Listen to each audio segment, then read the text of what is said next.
We need to do this every day of the week and just really brainwash people into thinking about guns in a vastly different way. There's a great awakening going on right now. For those who have an ear, let them hear. Obamacare is not a system to help people have affordable health care. Obamacare is a system of control. Obamacare was forced through Congress without even being read. But we have to pass the bill so that you can find out what is in it away from the fog of the controversy. Hidden within the thousands of pages of Obamacare is a specific law that will require every person to receive an RFID chip implant. If you go to H.R. 3962 of the Affordable Care Act, you'll find the bill that was written in October of 2009. Scroll down to page 1501 and you'll find the FDA administration. Scroll down a little further and you'll find it discussing National Device Medical Registry. It goes on to describe Class 3 medical devices. These are implantable devices such as pacemakers, etc. But then this unbelievably open-ended bill using extremely vague language which allows them to do whatever they want may include, as the Secretary deems appropriate, specialized regulation, a Class 2 device that is life-supporting or life-sustaining. So what is a Class 2 device? Let's go to the FDA guidance for industry and FDA staff. It says, a Class 2 Special Controls Guidance Document, implantable radio frequency transponder system for patient identification and health information. If you don't already know, the RFID chip can hold your medical, financial, and criminal records, including all your personal data, which is why the government is gathering all of our personal data from phone calls, emails, and social networks. And he caused all, small and great, rich and poor, free and bond, to receive a mark in their right hand or foreheads, and that no man might buy or sell except he who has the mark or the name of the beast or the number of his name.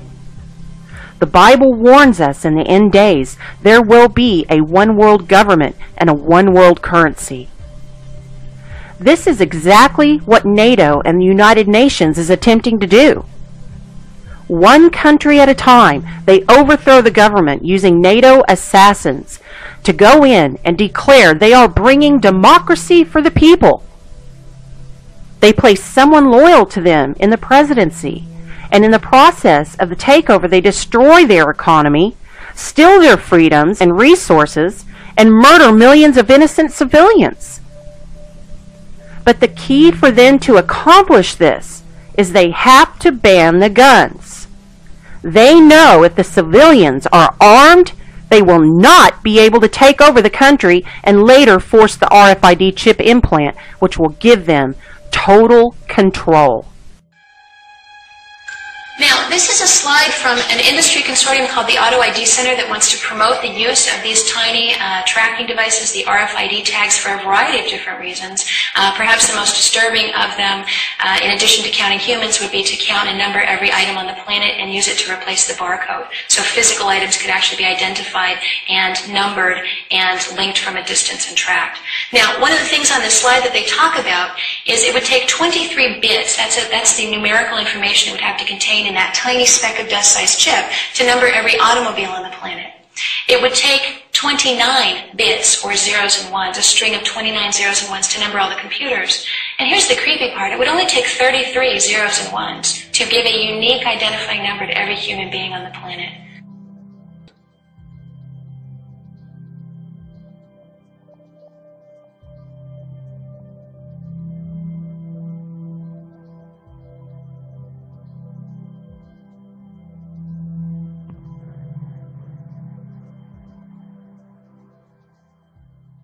So 001, 011, do that 33 times, and you've got a unique number for everyone.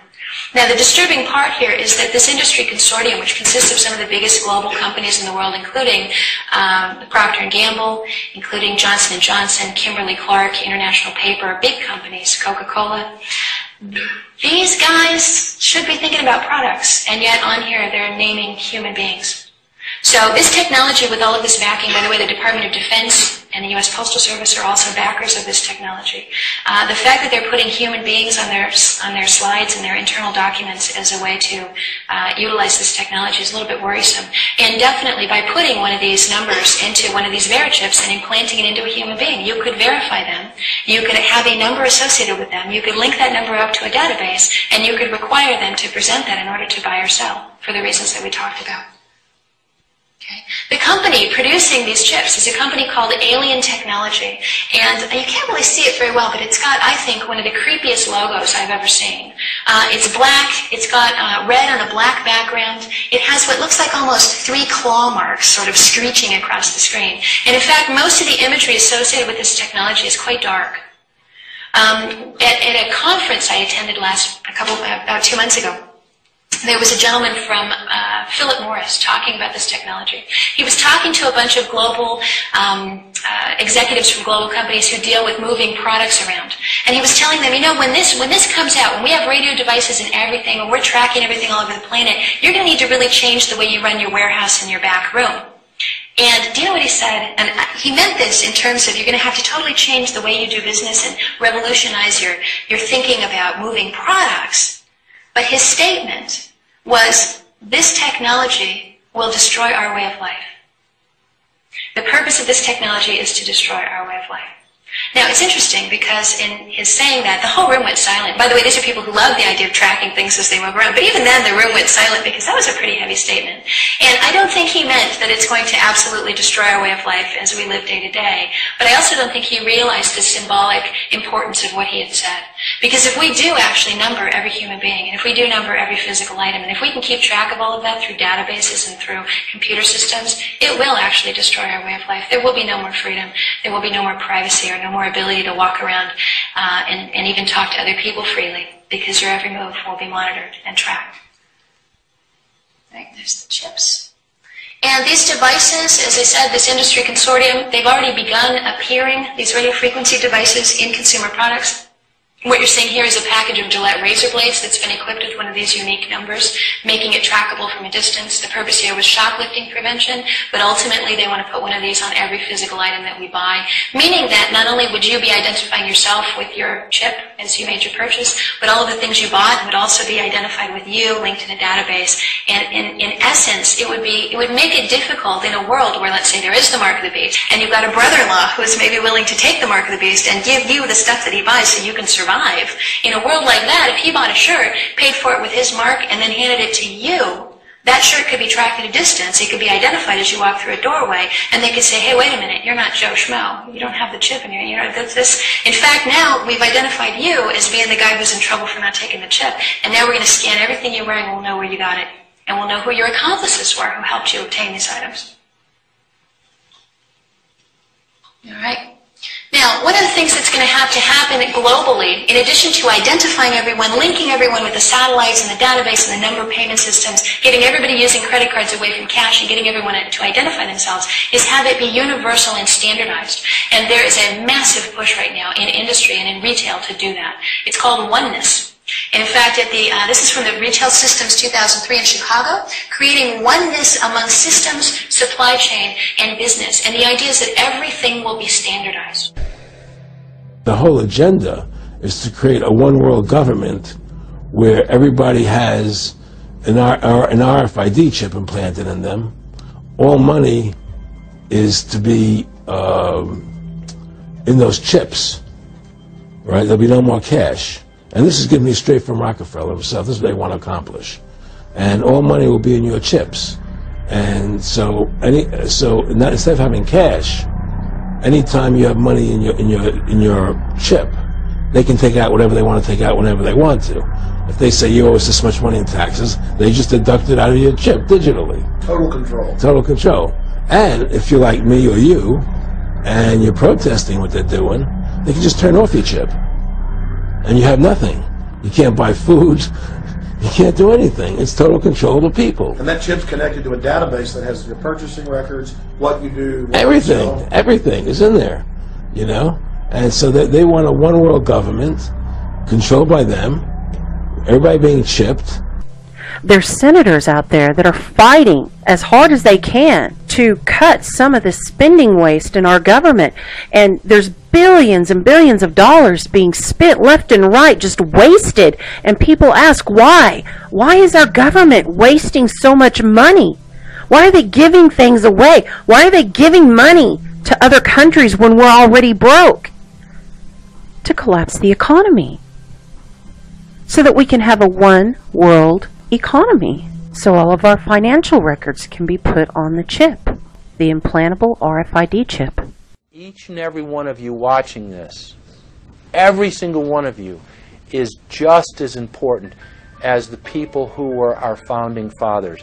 You are just as important as the Sons of Liberty who met in the 1770s to philosophize about freedom, to philosophize about a republic, to philosophize about a truly free country with a republic. We don't have to look back thousands or even hundreds of years to see how dangerous this present day situation is.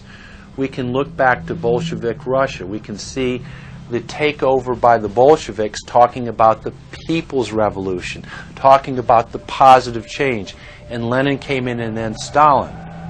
The fact is that over 40 million Russians between 1925 and 1940, good Russians, people who were Christians, people who had their own businesses, people who were educated, they were exterminated because they had their own business, because they were educated, because they believed in God's law. We can look over at Germany. Germany was in a very, very terrible economic situation, and this very charismatic leader called Adolf Hitler comes in. He makes the roads good, and he promises a better life for the people.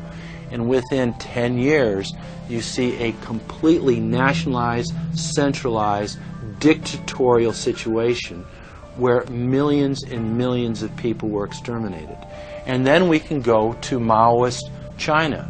Mao came in, he promised change, he promised a better life, and within 5 years, 60 million Chinese were exterminated. They don't teach that. They don't teach that in the schools these days, and it wasn't that long ago. And I pray to God that this will not happen in the United States. And the way it won't happen is if you and your friends and all of us together take action to say no. This country is too precious. It's too wonderful. It's too good of a place to lay down as a victim. Greatness could arise once we break the shackles of the government that's holding us back. One thing America has more than any other country is an entrepreneurial spirit. One thing we have more than any other country is the ability to be innovators. As political activist Mario Savio said, "There's a time when the operation of the machine becomes so odious, makes you so sick at heart that you can't take part. You can't even passively take part. And you've got to put your bodies upon the gears and upon the wheels, upon the levers, upon all the apparatus, and you've got to make it stop. And you've got to indicate to the people who run it, to the people who own it, that unless you're free, the machine will be prevented from working at all." Humankind is at a historic crossroads. The forces of globalism are marching towards absolute despotism. Look in the mirror, count the cost, and decide, are you going to let history repeat itself? Or will you stand tall with freedom lovers everywhere and stop the completion of a world dictatorship? If you're not a Christian, you need to know this is absolutely real. And Jesus Christ has already defeated these people under this satanic rule. Knowing how much of the New World Order has already been put into place tells us that Jesus will be coming for his church soon. There isn't much time left. This isn't about people saying you need to be religious and become a priest. Don't confuse religion with following Christ. Following Christ is a decision that you make, that you live for good and not evil. Following Christ is receiving Christ in your heart as your Lord and Savior and turning from wicked ways. God's already won this war. If you don't decide to live for good before it's too late, game over. Armageddon is coming, and if you're not ready when Jesus comes for his church, you'll be left here to go through that, through the wrath of God. Give your life to Christ today. Don't be left behind.